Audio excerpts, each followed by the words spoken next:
Ya Platnumz ni kubera nyene ari izina rihinguwe mu bintu by'uburirimbyi kuko uravye Platnumz izina rihambaye cyane. So ngo Platnumz akubwira ko ari izina rihambaye cyane, mbega idea yo kumva ko wofata izina ryawe ukaca wongera ko Platnumz yaje gute? Ni Platnumz yoba yarasanzwe ari umuntu akunda Diamond Platnumz cyane cyane ni Platnumz yoba asanzwe afise ubucuti bw'ubuhe na Diamond Platnumz?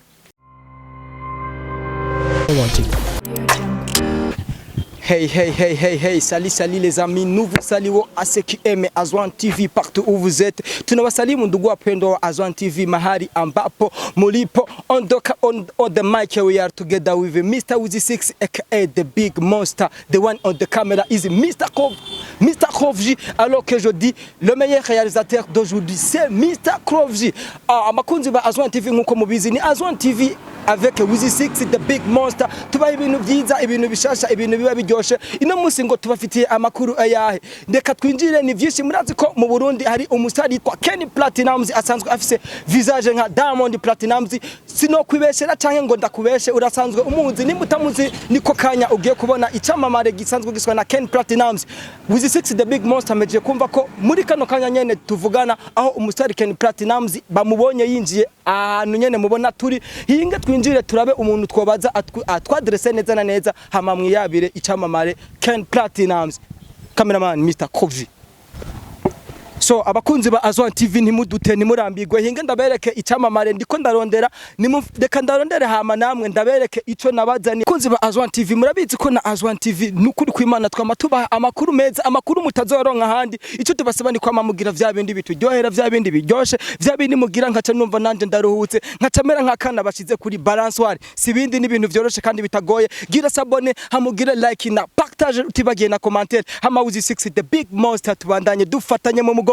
Hama rero reka on continue avec show yacu, show Kuba ino musi, show kari ino musi. Reka twinjire hama turondere wa mustadi nabazaniye Platnumz. Ushobora kuvuga ati Azwan TV murabambere kubera ko ivyo tuzana burya navyo ni vya mbere. Inge ndondere umuntu nobaza hama twakire umustari wacu Platnumz. Ndabizi ko je suis sûr que tumuronka. Cameraman on continue avec Platnumz. Ndiko ndamurondera sinzi aho ndamukura ariko ndazi bambwiye ko ari ahanyene. Ndazi ko jewe ndiyizeye Wiwe aka the big monster, ndazi ko am winner sinigera ntsindwa. Mwe mugume mugira vya bindi nyene, sabone na like na partage hama ndabereke ko Wiwe ntabesha canke Wiwe nigera naniko.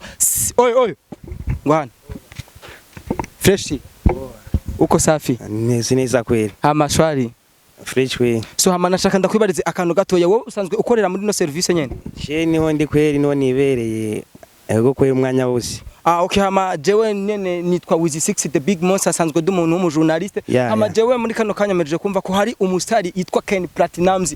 Umusari bavuga ko asa cyane na Diamond Platnumz. Bega wowe umuzi?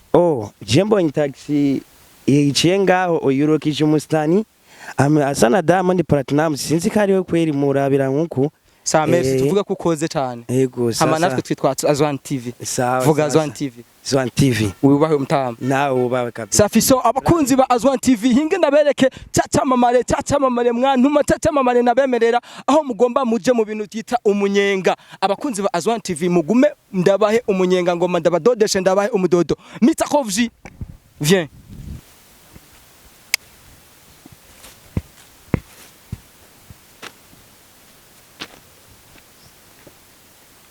So kwa kundi nyene ba boss bacu, kwa kundi nyene muramana ko Wiwe the big monster ndacarondera uwo numvise yoba ari ngaha kandi ndazi ko muza kuryoherwa. Ndakubwira ko leo ni shokari mwanangu. So dogo vipi? Sawa. Urameze neza? Ego. Witwa gute? Desire. Mbega ga Desire je warusanzwe unzi? Oya. So hama wowe wadandaje ngaha kuva ryari? Haraheze umwanya munini. Hama nashaka ndakubaze wowe nta muntu wigeze kubona ngaha, we ndazi kuko udasanzwe umumenyereye, umubonye wewe waciye wibwira ko yoba yari Diamond uramuzi? Ego. Sadneza n'indirimbo ze urazizi? Yego. None ntawe wabonye ngaha? Namubonye yari yuruce tagisi ari muri bino bice byanga nyene. Wavuze ngo witwa gute? Diamond. Wavuze wowe ngo witwa gute? Desire. Urakoze. So abakunzi ba Azwan TV nguma ndababwira ko ari vya binye ntimudute. Nababwiye ko ni Wiwe the big monster sinigera ntsindwa. None hera abantu turamuguyemo Ken Platnumz umunegru yemera Bibiliya sagasiri kandi man muvyo ndababwira ni bya bintu nyene reka tumuyagishe wow reka tumuyagishe namaze kubabwira ko twamaze kumubona ni Ken Platnumz muri kano kanya nshobora kukubwira ko tumuronse mu bwami bwa Azwan TV ni bya bintu nikundira bya bintu bya sabone vyinshi na like utibagiye na commentaire hama wizi 6 the big monster nkamanza ndaguha ibintu bigezweho yo murabona turamuguyemwo umustar Ken Platnumz ino musi nakuye ko plato yacu ino musi azobari shokari monango reka rero tumuyagishe reka nawe wirabire icamamare Ken Platnumz Ken Platnumz man ndakubwira ko nagiye inzuzi nyinshi kugira ndakuronke man vipi boss Poa. Swali. Kamakawa. Nakuona boga. Asante. So abakunzi ba Azwan TV murabona ko twamaze kwinjira na Ken Platnumz ikiyago ni ino musi biraryoha avec Wizi 6. So boss hama kuba uri ngaha vyaje gute nka Ken Platnumz? Ya cindi ngaha ndateramye. No musi urabona ni weekend. Masanka y'abantu nk'abastare nk'abatwebwe. Abantu babarimvye nka twebwe nk'amasana twitwa twicaye tumedita ibyo tugiye gukora hagati mu ego. So kuri Ken Platnumz kuba tumusanze ngaha kuri twebwe abakunzi kuri twebwe Azwan TV canke se abadutumye aribo bakunzi bacu twumva turyohewe kuba dugufise boga. Merci papa. So hama kubera iki Ken Platnumz? Ya Ken Platnumz ni kubera nyene ari izina rihinguwe mu bintu by'uburirimbi. Kuravye Ken Platnumz izina rihambaye cyane. So ngo Ken Platnumz akubwira ko ari izina rihambaye cyane mbega idea yo kumva ko wofata izina ryawe Ken ukatawongera ko Platnumz yaje gute? Ni Ken Platnumz yoba yarasanzwe ari umuntu akunda Diamond Platnumz cyane cyane ni Ken Platnumz yoba asanzwe afise ubucuti bw'ubuhe na Diamond Platnumz? Ya urabona twebwe turabantu kandi amazina burya ngagendara muri makagenda rasa ariko bivanye n'indirimbo cyo kunturirimba kusanga jewe abantu mu micungararo baramaze kuvyishiyamo yuko ndi Diamond kusanga umuntu ariko aramamagara Diamond uravye na video ziwanje benshi barabikanga ngo mbega ujya muntu yo bari Diamond cyanke nundi muntu gusa baje gutahura mu marezo social ndiko ngena sigura mvuga ati jewe sindi Diamond ndi Ken Platnumz niho bagiye batahura ariko muri make Platnumz byaje kubera abantu ya abantu baguma barigereka ko umva naho naja mu biteramo naragerageza gukoresha Ken ariko kasusanga basize ko Platnumz kugira nanje ndabereke yuko re turi kumwe atavyo kwinubana abafanzi burya nibonca nubahiriza cyane. Bon c'est facile à comprendre ni Ken Platnumz akubwira ko kubwiwe siwe yizaniye ngo abe umukayateri w'izina Ken Platnumz we kubwiwe yabona ko azokwama yitwa Ken ariko kubwa abantu basanzwe bamubonamwo iyindi visage nk'iyu mustari akomeye cyane kwisi nsinovuga ko akomeye cyane muri Afrika uwo sundi ni Diamond Platnumz nico gituma abantu babandanije kuvuga ko umuririmbyi wacu Ken Platnumz ashobora kuba nyene ari Diamond Platnumz from Burundi. Bega Ken Platnumz iyo abantu bariko bakubwira ko usana cyane na Diamond Platnumz Ken Platnumz yiyumva gute? Yaje Ken Platnumz muri make ndabifata nk'umunezero kuko urabona iyo umuntu bakushushanje n'ubundi niko babona ikintu mufitaniye kinsana muri make jewe nuko mba mbona ati Diamond Platnumz Ken Platnumz sivyo umva ni ibintu nyene ko abantu bariko barambwira ibintu nk'ivyo cambona ko bisa umva canahura na mpamvu baguma bambwira ati mbega kanaka kweri usana Diamond canke impamvu twakwise rya zina ni impamvu tubona yuko wewe na wene musa me ako jewe muri make kuba bavuga ko usana Diamond bro atari gusa no kubifata uko nyene kuko sije niremye nizere kubizi namwe. So okay kuri Ken Platnumz ni umuntu ego sivyo nobesha parce que n'umuntu wari wese asanzwe akurikirana Azwan TV nimba ariko araba ino emission entre je nawe arabona ko vraiment turi kumwe n'umu Diamond from Burundi bega dufate ko deja mwino misi ni kuvuga wewe nsanzwe ndagukurikirana sometime yendo sumwa umva ni Ken Platnumz ariko arakora cyane ibikorwa vyiwe kandi ni Ken Platnumz ariko aratradinga muri music ya industry bega visage ya ya Diamond Platnumz afise Ken Platnumz ihuriye hehe no kuba ariko arakora neza canke no kuba yumva ariko arafatisha mwino minsi bihuriye he na visage ya bihuriye he na Ken Platnumz visage ya Diamond bishatse kuvuga ko ari Ken Platnumz asanzwe ariko afatisha kubwiyo visage abantu bamubona ko ya Diamond uri hajya wose akaca yumva umenga yo mukunda canke ni Ken Platnumz ari ku giti ciwe individual ya ibyo nkora byose je ndi kubwanje kuko sinkora ngo kubera kanaka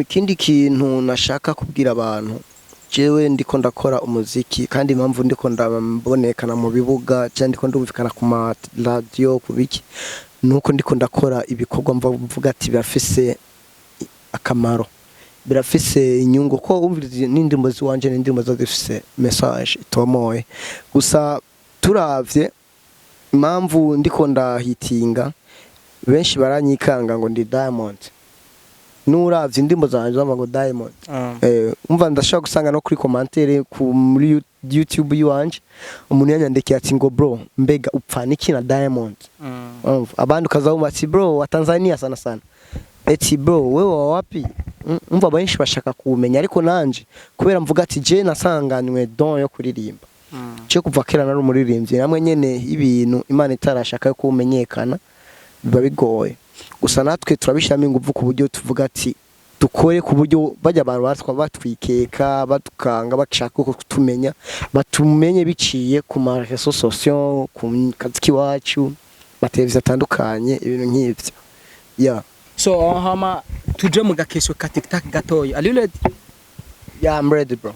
So hama je kenshi ndakunda kumva n'umuririmbyi Ken Platnumz kenshi nkunda kumva ari umuntu usanga ariko aravugwa cyane n'abantu twita abakobwa n'umuntu kenshi usanga kuba akunda kuba ari poster avec les filles ugasanga benshi banamupostinga be ni Ken Platnumz asanzwe yemerana cyane n'abakobwa be ni Ken Platnumz afise strategie ye kugira cyane ni akoresha strategie iye kugira yumve ko kugira yibone ko kenshi akunda kwisanga ari muri bya bindi byo gukundwa n'abamwe twita abakobwa be ni Platnumz twovuga ko abasororera nyene sinzi nyene ibyo be ni Platnumz tubifate gutega mta urabona jewe Ken Platnumz hajya turavye hit kenshi biva mu bakobwa abamama abana iyo uri umustar cyangwa umuntu ukora ivyawe byose utaronse hit muri abo bantu vraiment ubu ukora kubita squat kuko abantu babavye n'abantu kenshi uzosanga bari seria umva abafise ibintu byinshi bimutwara ariko nk'abakobwa n'abantu bambere babafise umwanya abana akubonye ashaka kukwiruka inyuma ariko nk'umuvye abantu babavye nyene benshi usanga ari abantu bari seria umva hiti umva najere ndiyo nkoze ikintu ukaca usanga ndiko shaka yuko ndonka bajya abafanzi babadada abana abamama kuko bageni bafise time sinzi kumaze kuraba ama réseaux sociaux abantu benshi baguma online nabantu baba mama abadada umva nyene abantu baba petit nyene baba voilà avyumva niyo mpamvu rero je nibanda kuri abo bantu cyane ko ndabona nibo bantu niyo mpamvu niyo postinze ikintu usanga bagize share ako abantu babavye ego barimwo sikirenga nk'abo badada nanje niyo mpamvu nibanda kuri abo so numva gifite ni Ken Platnumz akubwira ko kuba akundwa cyane na bamwe twita abakobwa canke abantu baba mama canke abantu Jean bakiri bato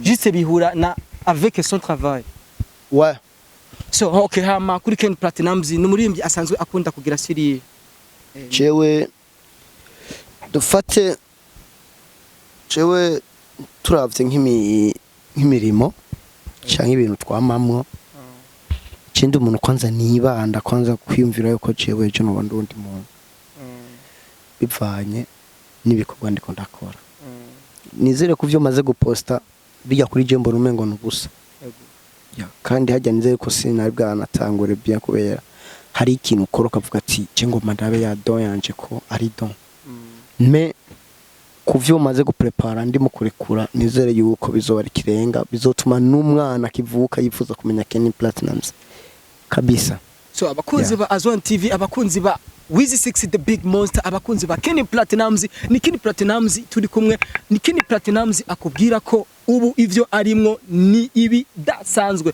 bega Kenny Platnumz ndashaka pour le moment ungirira kantu numva ko koshobora kungira motiver dans un freestyle to au moins 5 secondes. Voilà, merci sana. So okay, mbega Wizi urashaka ko ndakuririmbe?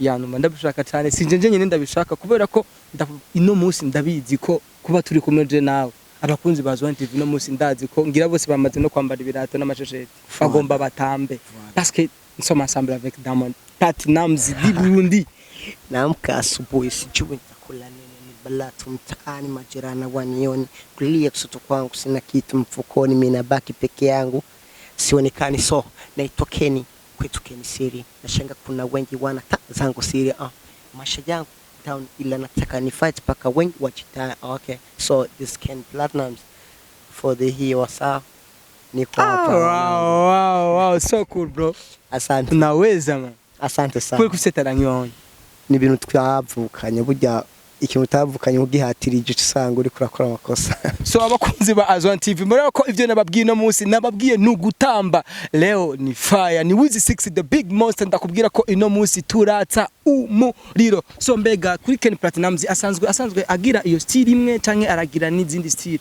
Ndirimba style zose. Style zose. On continue avec R&B. Voilà.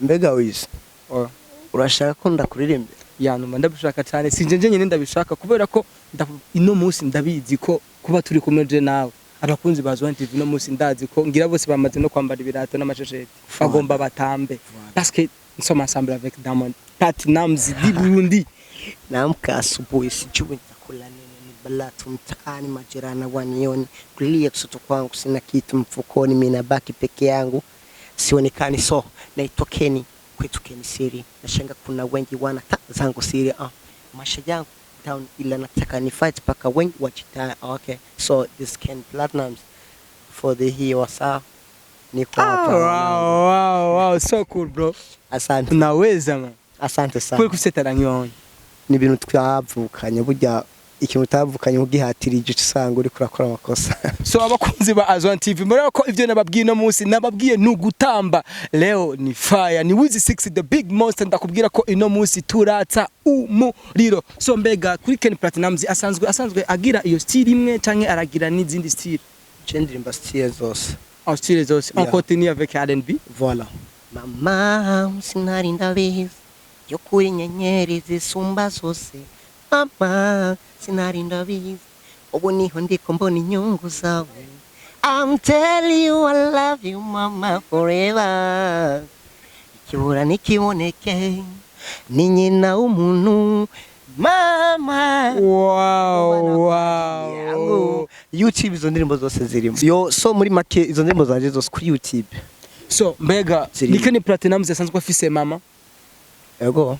Okay, that idea yo kwandika imva iyo ndirimbo vraiment ndumva iranjohe cyane, nanje ndumvise umenga yo nkura muri negative kanjera muri positive. Babe, that idea yo kwandika iyo ndirimbo yaje gute mtana? Ujya nta kintu twahayagiza kuri isi Imana atari umuvyeyi yo yakwibarutse. Ego. Kuko je nararavye mbega nohera ku ndirimbo yayo tuma umuntu wese anyumva nahura. Ce ndandika ivyerekeye umuvyeyi ko hayagiza umuvyeyi ko abavyeyi baradufasha ibintu byinshi kugira tugera ahaturi. Ego niyo mpamvu nari iyo ndirimbo ni mama o yitwa Mama by Kenny Platnumz ku mihora yose wanditse ucuyibona. Indirimbo imeze neza cyane. Après yo kulancinga iyo ndirimbo mama yavyakiriye gute? Canke ndetse muri rusange iyo ndirimbo mama pour moi vraiment ndumva ni indirimbo yanditse neza, ni indirimbo ifise message nziza, ni indirimbo itanga message yumvikana, ni indirimbo nanje noshobora gukompoza nobaye umustar, ni indirimbo kandi umuntu wari we wese ariko adukurikirana muri kano kanya ashobora gukompoza yobaye umustar parce que mama ni kintu gikomeye, mama ni kintu davantage kuruta ibindi. Bega après yo kuroncinga iyo ndirimbo mama ni mama yavyakiriye gute? Mbe ni mama woba warayumvishije, mbe hoho muri entourage mu kibano baba yakiriye gute? Kubwanje c'est bon. Voilà. Merci. Okay, hama turavye iyo ndirimbo je mu kugira ndayandike kwanza namanje kwanza kuyumvira ibintu birebire cyane. Nimba mbega mama niyumvira indirimbo namwe naririmbye azoyakira gute? Ariko naho je sinanditse ngo kwera mama wanje jenye. ni message yuko ufise umuvyeyi wese ashaka kuyimuririmbira umuvyeyi wiwe kugira aryoherwa abona ati umwana wanje yarashimye Uje compromise. hama dufashe mu micungararo mu burere tutuyemwo no mu bihugu vya kure ko turabona ama commentaire kuri YouTube abantu benshi baravye ya message ya mama nukuri barayishimiye cyane barayishimiye cyane ku buryo bamwe bambwira ati nukuri wewe shiramwe intege uzoshikaho abandi batari bwashike. So okay, hama agakesho gato kari je pense que kari facile. Bega kuri Ken Platnumz pour moi n'umuntu kuri jewe kandi sinoshobora kuvuga ko atari umustar. Ken Platnumz dabizi I am sure ko uri umustar, I am sure 100%. So hama nashaka ndakubaze mbega ga Ken Platnumz kuri wowe ni cyo kintu ubona kitagenda neza canke ni cyo kintu ubona otegerezwa gushiramo ingufu haba kuri wowe canke kubashabiki bawe ejo ushobora kuzoba uri kurakandagira vya vrai Diamond Platnumz mu birenge vyiwe.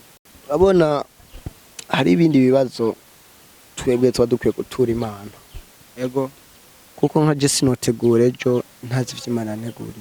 Ego Gusa ndibanda gukora ibintu vyiza mu kazi kiwanje ndabe yuko ejo Imana yobona ati uyu mwana abifisemwo inguvu nyinshi reka ndabe ko no muteza cyubahiro burya Imana itarashaka ugera aho ugera nashobora kuhashika.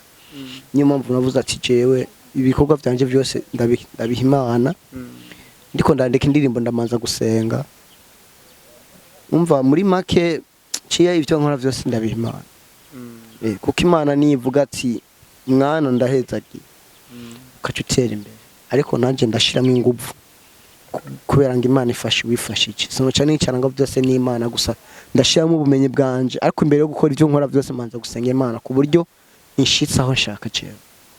Oh okay. Hama pour le moment ni Ken Platnumz asanzwe afise label imufasha canke ni Ken Platnumz asanzwe yikorera ku giti cyiwe. Cewe ndikora ku giti canje ariko hari umuntu yamfasha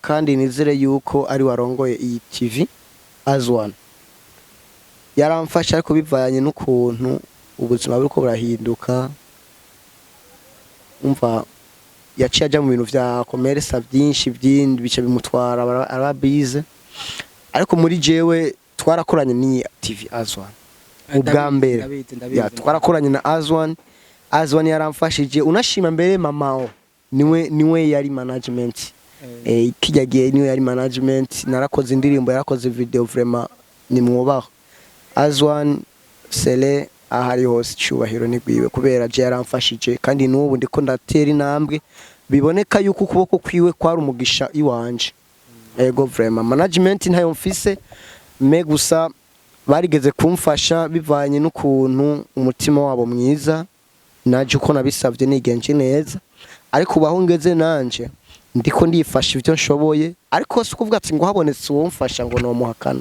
oya twokorana gusa ariko nanje nuko mvuga ati sinoca nicana ngo kubera nararongo uwo mfasha ndakora ivyo nshoboye.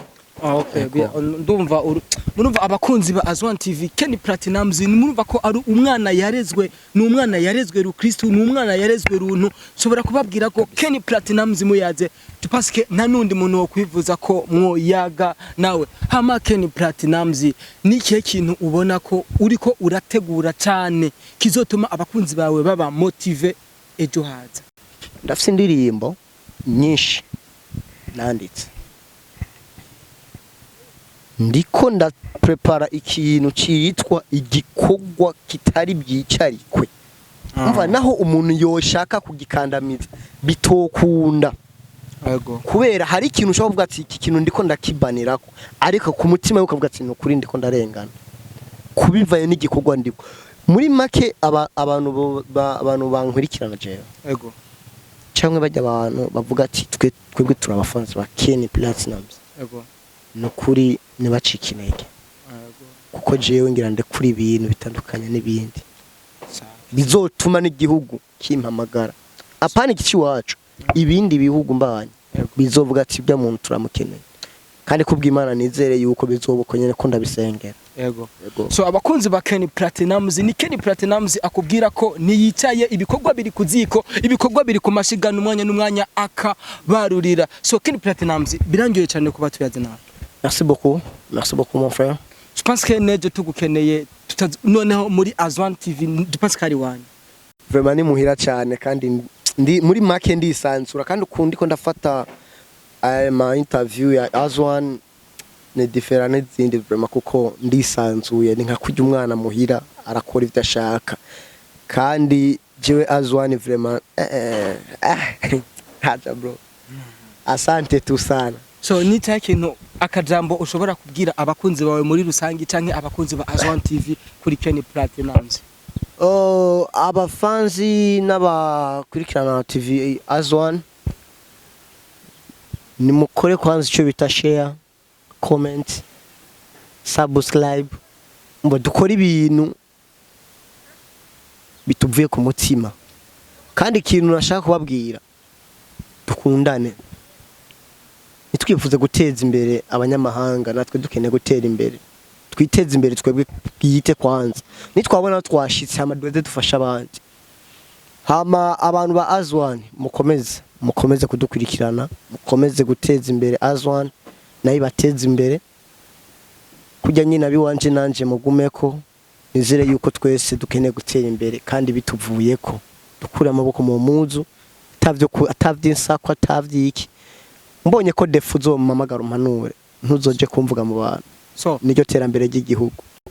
Kuri Ken Platnumz n'umuntu asanzwe akunda dufate iyo ari muri action urashobora kusanga hariho ama message aza umenga yo nayaguca intege bega kuri Ken Platnumz yo bishitse akumva de message yumva ko zigenda zimuca inguvu muri music yiwe aheza akavyakira gute. Je ndashima je nawo ntuka ahubwo ndaryoherwa ko nca mvuga ati mwebwe muri ko munanya nka nimwe muzogaruka kundondera mu nshimagizejo. Kuko iyo udafise abantu bagutuka bakugirane ntumva ntashavu ushira mu bikorwa kugira uvuga ati je nanje ngoma kwemeza bajya abantu bampinga. Ahubwo ndabashima cyane nibakomeze. Gusa sinoshima ko bagwira kuba benshi. Ahubwo bajya babifise. Je ejo hirya yejo haza je ndabemeza. Kubw'Imana ndashaka gukora ibintu bitandukanye n'ivyo ndiko ndakora. So ni Ken Platnumz akubwira ko kubwiwe ariyizeye cyane. Ken Platnumz ndakubwira ko byari byiza kuyaga nawe. Murakoze cyane naje ndashimye. Neje tugukeneye ni kwakune nyene comme d'habitude. Ego vraiment je nta problème. So hama twe tugomba tugutse ngahe tupanse ke uracarindiriye wawe. Oya ndiko ndategurira ngaha. Ariko nicaye mu gatutu d'abord ari ndiko ndapansa hajya umuzungu urashaka kumusanga y'icyantu kimvira umuntu ati yabuze yaje kumbe afite icagamije ari hari ibintu ariko arategura haje naje ni mu miteguro. Yo turazi ko abantu kenshi nka mwebwe abantu bameze neza n'abantu kenshi usanga bagira ku target baba bafise cyane gose. Cyari biza kuyaga nawe kandi biraryoshe cyane. Merci beaucoup. Nakurose ntevye ari kumenga nashaka ko tuvana neza. Tuzosubira kandi naco. So abakunzi ba Azwan TV mubandanye mugira vya bindi biryoshe vya bindi bituma nkaca numva umenga nakana bashize kuri balansoire. Murabona ko David twari kumwe na Ken Platnumz icyamamare umujene afise visage nk'iya Diamond Platnumz sagasesheshwa rumuri mvuze ko ari cyamamare mvuze ko n'umuntu ariko akorana ingufu nyinshi muri industry y'u Burundi sinoba mbeshe. Kuri micro mwari kumwe na Wizi 6 aka the big monster mo réalisateur yari Mr. Kovji umukreateur abikora neza ubaho mutama wanje. Ciao ciao. Bakunzi ba Star TV 257 twagiye gushigikira Azwan TV televiziyo nziza cyane tuzana ibiganiro bimeze fresh tubashigikire n'abarundi biwacu. Waya abakunzi ba Star TV, abakunzi ba Hitop TV, abakunzi ba Isaac TV, abakunzi bandi ma televiziyo yose mu Burundi Silent Vibe n'andi menshi cyane tuje gushigikira Azwan TV. Abakunzi banje twaracerewe tuje kumushigikira no muntu Azwan TV all the way from Burundi. Turabarundi twese turabarundi kazi tuje kubashigikira dukore subscribe.